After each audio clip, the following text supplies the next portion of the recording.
मनीष जी हिमाचल से। राधे राधे महाराज जी। महाराज जी, मैं शराब मांस मछली का सेवन करता हूँ। कई बार छोड़ने का प्रयास भी कर चुका हूँ पर छोड़ नहीं पा रहा। महाराज जी, बार बार ध्यान उसी तरफ जाता है, कृपया मार्गदर्शन करें। कैसी बात करते हो? प्रयास करे छूट ना पावे, ऐसा कैसे हो सकता है? शरीर ही छूट जाएगा एक दिन।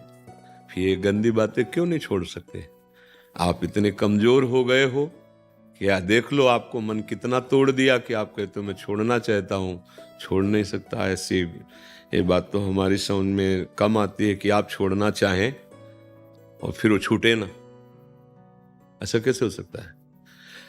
बाहर से सुन के आप छोड़ने की बात करें, अंदर से सुख बुद्धि आपकी उसमें है। अंदर से सुख बुद्धि, इसलिए आप नहीं छोड़ पा रहे हैं। क्या लाभ आपको शराब पीने से मिलेगा? हमें एक भी लाभ बता दीजिए आप शराब पीने में।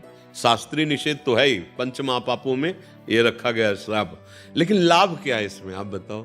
एक तो आपका पैसा जाता है, अगर उसी पैसे की मिठाई और सामग्री लाते हो घर में बच्चों को बांटते तो कितना खुश होकर आपके गले लगते, मेरे पापा, मेरे भैया या मेरे जो। आपने उतने की शराब पी, आपके अंगों को भी नुकसान पहुंचता है। जो आपके अंग हैं उनको हानि पहुंचाती है। शराब से किसी के अंग पुष्ट होते हैं क्या अंदर के? सब कोई जानता है कि स्वास्थ्य के लिए बहुत हानिकारक वस्तु है, लाभ इसमें नहीं है। अब उसमें जो आपको आनंद अनुभव होता है उसका कारण होता है बुद्धि की शिथिलता। जैसे आपने पी ना, तो आपकी जो बुद्धि बहुत चिंतन कर रही थी वो मंद हो गई, शिथिल हो गई, तो आपको लगा यार मौज आ गई। वो आप भजन से कीजिए, बिना किसी नशे के आप परमानंद में नहीं, आप समझ में नहीं आ। जैसे आप सोते हैं तो आपको नींद बहुत अच्छी लगती है।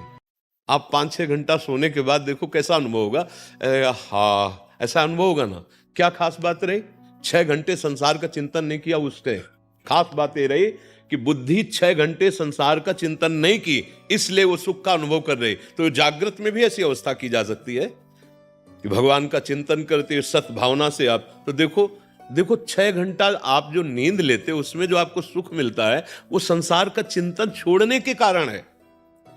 आप 6 घंटे संसार के चिंतन से रहित रहे तो आपको लगा हाँ, और इंद्रियां बलवान हो गई, चेतना नई जागृत हो गई। और अगर ये ऐसा जागृत में हो कि असत चिंतन संसार का हो ही ना, तभी तो चलते फिरते उठते बैठते महात्मा समाधि में कहा जाता है, क्योंकि भगवान के चिंतन में रहता है।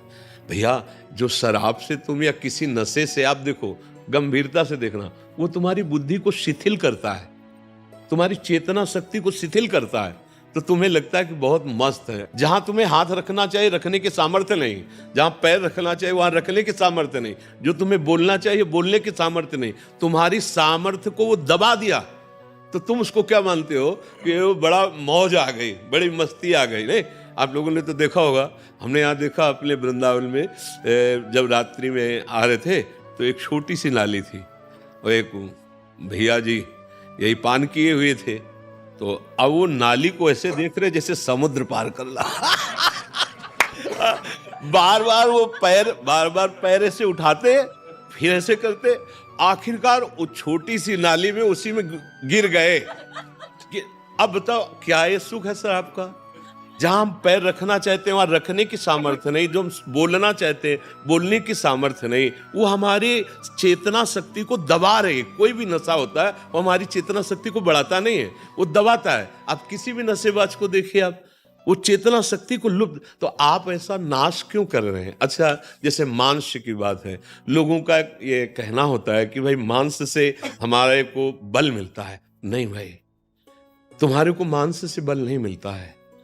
तुम्हारी एक भावना बन गई है, दूसरे के शरीर को काट कर खाकर तुम बलवान और प्रसन्न हो सकते हो, ऐसा नहीं। हाँ, 2 हो सकते हैं, या तो हिंसक पशु या राक्षस। आप दोनों में से अगर कोई है तो हमारी कोई बात ही नहीं है आपसे। अगर आप राक्षस नहीं हैं और आप हिंसक पशु नहीं हैं तो फिर ये नहीं। आपके संयम में जितनी ताकत है उतनी ताकत किसी भी खाद्य पदार्थ में नहीं है।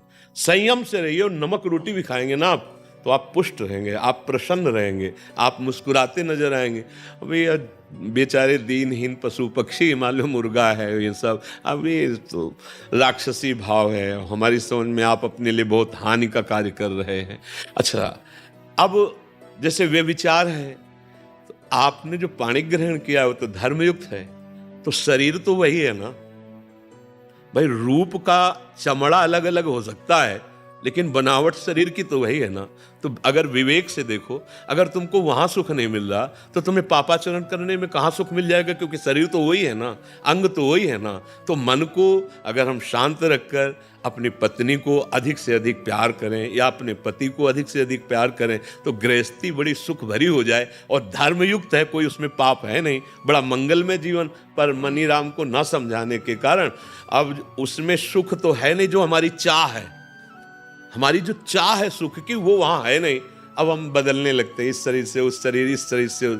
तो ये जो पापाचरण चल रहा है, अब इसके बाद कहो कि हमारा मन भयभीत रहता है, हमें सुख नहीं मिलता है, हम डिप्रेशन में जा रहे हैं, हम जो चाहते हैं वो कर नहीं पाएंगे। तो कैसे कर पाओगे? तुम तो जो वो किए बैठे हो जो तुम्हारा नाश करने के लिए तैयार है, तुम्हें दुख देने के लिए तैयार है। तो इसलिए हमारी प्रार्थना है, अभी अवसर है, अभी संभाल लीजिए अपने आप को। ये शराब, ये मांस, ये सब सच्चाई से, ईमानदारी से, गुरु कृपा बल से चल रहे हैं। कोई पापाचरण, कोई गंदी बात, कोई छल कपट, कोई नाटकबाजी नहीं।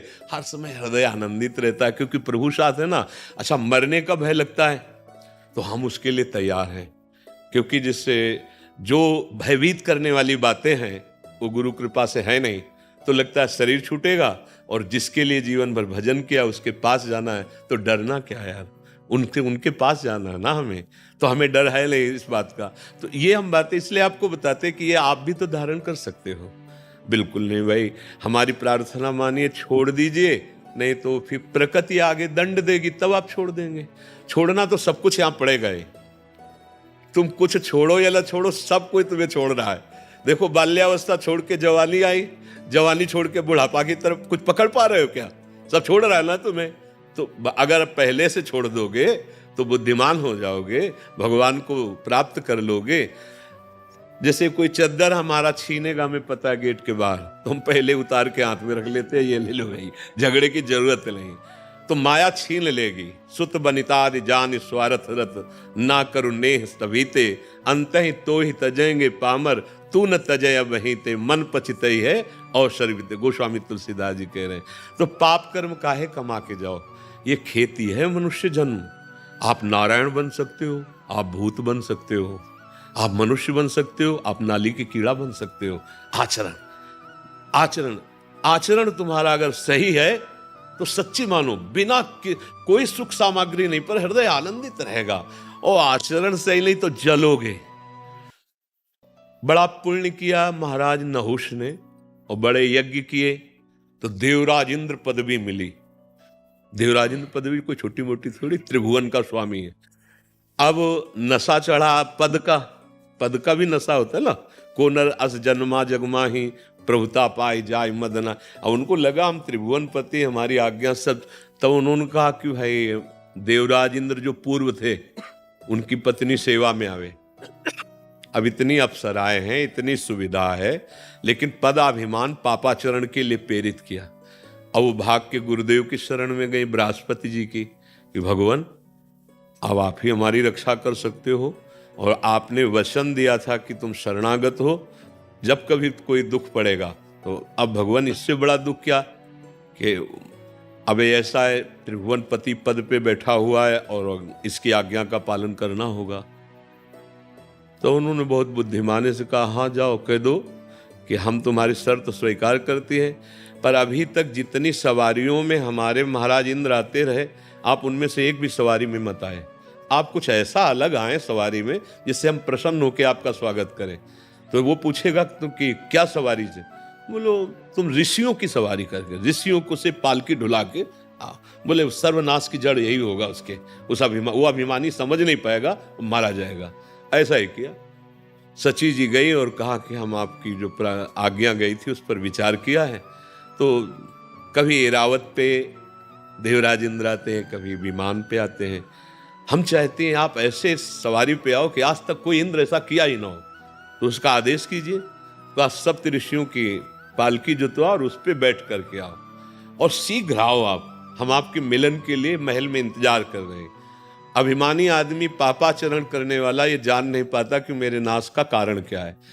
अब जो जगत बंदनी ऋषि है उनको पालकी में आज्ञा कर दी जोतने के लिए, था वो तो देवराज की आज्ञा है। अच्छा, इतना व्याकुल हो गया कि कहा सर्प सर्प सर्प। सर्प माने होता तीव्र गति से चलो, हाँ जल्दी। लात मारी ऋषि के मस्तक पे और कहा सर्प। बस लौट पड़े और कहा कि नीच पापी, तू त्रिभुवन पति पद पर बैठ करके और हम ब्रह्म ऋषियों को पाल, जा सर्प हो जा। तो 10,000 वर्ष तक अजगर योनि को प्राप्त हुए। कहाँ देवराज इंद्रपद और कहाँ अजगर योनि। तो देखो, पापाचरण पराई स्त्री के लिए तो देवराज इंद्र पदवी से गिराकर अजगर बना दिया, और हमारी दशा क्या होगी? हम तो कुछ ही नहीं है। वो तो पुण्यात्मा पुरुष जो त्रिभुवन पति है, इसीलिए कहा गया। ये हर एक बात पर ध्यान दीजिए। आप शराब पीते, आप मांस खाते, आप पराई माता बहनों की तरफ गंदी, भले पैसे वाले हो तो पैसे से अधर्म किया जाता है कि धर्म किया जाता है? देखो, गाय घास खाती है, दूध ठाकुर जी बना देते हैं। उनको दूध चाहिए क्या? उनको रबड़ी चाहिए क्या? उनको नारियल चाहिए क्या? यार, उनको तुम्हारी पवित्रता चाहिए, तुम्हारा प्यार चाहिए। जैसे आप 1 किलो सेव लिए और घर में गए, अपने 4 बच्चे हैं, अब चारों बच्चों को दे दिया। अब एक बच्चा दौड़ के आया तुम्हारी गोद में बैठ के और तुम्हारे मुंह में पवाने लगा, अब तुमको कैसा लगेगा? दिया पापा ने ही है, पर पापा को जब पवाया तो पापा क्या करेंगे?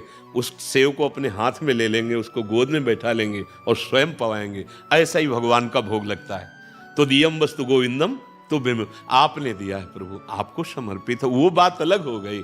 ऐसा नहीं है कि तुम पापाचरण करो और फिर भगवान को भोग लगा दो, या मंदिर में जाके नारियल चढ़ा दो, या धूप बत्ती अगर जितनी सुगंध है भगवान के श्री अंग की सुगंध के एक अंश के बराबर भी नहीं। उसमें तुम्हारा जो भाव है कि प्रभु आप प्रसन्न हो जाओ, तो वो अपनेपन से प्रसन्न होते। नाम जब करो, किसी से आशीर्वाद मांगने की जरूरत नहीं। ये गंदे व्यसन छोड़ो, खुद देखो परमानंद में प्रभु तुम्हारे हृदय में बैठे। भगवान कोई लोभी लालची व्यक्ति थोड़ी है कि माल छलाओ तो तुम्हारी तरफ और माल ना छलाओ तो तुम्हारे, ऐसा ले।